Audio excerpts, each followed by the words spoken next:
Nagsimula sa wala ang negosyo ni Grace Gupana, isang munting tindahan. Subalit ngayon, akalain nyo bang hindi na mapigilan ang tagumpay ng kanyang natural herbal medicine na walang humpay na tinatangkilik ng mga may karamdamang nawalan na ng pag-asa sa medisina? Yaman sa kalusugan na nagdala ng grabing yaman din sa kanyang bulsa. Ito ang kwento ng Abs Herbs ni Grace Gupana. Kasi if you ask God's sovereign power to rule your business, to rule your life, to rule your program, ano pa ang hahanapin mo? Sinong mag-aakalang sa isang munting tindahan ng sago at gulaman nagsimula ang lahat? Ilang beses nang sumubok sa negosyo, subalit nauwi din sa wala. Hindi na rin mabilang ang kumpanyang nilapitan, subalit ni isa ay walang tumanggap. Siya si Grace Gupana, 45 taong gulang at mula sa wala.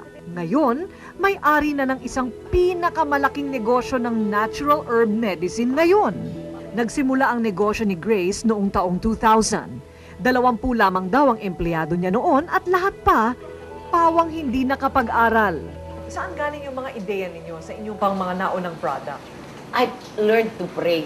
And when I prayed, sabi ko, Lord, tulungan mo na ako kasi wala na, nag-aral naman ako. Student assistant ako. Pero kasi, sa hirap ng buhay namin, doon ako nagpursige. And then, I'm not even a chemist. I'm not even a medical technologist. I have a brother who's a doctor who doesn't believe in me. But my faith in God led me to a lot of these inventions. Hindi naging hadlang kay Grace ang kawalan ng kaalaman sa siyensya at medisina. Ang tanging pinaghugutan daw niya ng kanyang mga imbensyon ay ang banal na kasulatan. Isa sa mga pinakabago niyang produkto ay gawa sa prutas na mangosteen. Kumpara daw sa mansanas na may 1,000 units ng santhone at spinach na may 75 units. Ang mangosteen daw ay mayroong 21,000 units ng santhone. Ito ang bitaminang nakukuha sa balat ng prutas na nagpapagaling umano sa anumang karamdaman. Si Aling Pasala natin ay 3 taon nang naghirap sa sakit na arthritis at hypertension. Lumala pa ito nang maaksidente siya noong Oktubre 2003. Pagkalipas ng 1 taon, natagpuan pa ng mga doktor na siya ay may puso na lumalaki o enlargement of the heart. Ay, yung matagal na hindi ako nakabangon, hindi ako maski CR man lang. Nagbago lamang daw ang kanyang kalagayan nang makilala niya ang mga produkto ni Grace. Mangosteen Plus Capsule. Dahil bigla kong na-feel na I'm very much okay.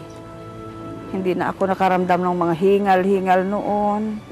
Yung mga konting ano ko lang, napapagod na ako, ganon. Nervous, wala na yun. Subalit ayon kay Grace, ang tagumpay ng kanyang mga produkto ay galing din sa yaman niyang espiritual. Sa tuktok ng gusali ni Mrs. Grace Gupana matatagpuan ang kanyang kilala at popular na prayer room. At ang prayer room na ito ay dinadayo ng may 50 katao araw-araw po yan na nanggagaling sa iba't ibang mga malalayong mga lugar. Sila naniniwala na ang kalusugan at kagalingan mula sa karamdaman ay makakamtan lamang kasama ng taimtim na dasal kasama si Sister Grace. The power is in prayer. Kasi if you ask God's sovereign power to rule your business, to rule your life, to rule your program, ano pa ang hahanapin mo?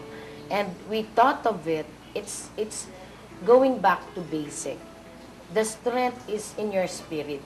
What is strong in this company is buhay ang spirit, the living Holy Spirit, and the power of prayer. Padami ng padami ang mga dumadayo sa gusali ni Sister Grace. Hindi lamang para bumili ng kanyang produkto, kung hindi humingi din ng tulong espiritual. Patuloy namang tinatanggap ng Grace Herbs ang lahat na gustong magdasal sa kanyang prayer tower dahil naniniwala si Grace na ang kagalingan sa anumang karamdaman ay nagsisimula sa malinis na espiritu at kaluluwa.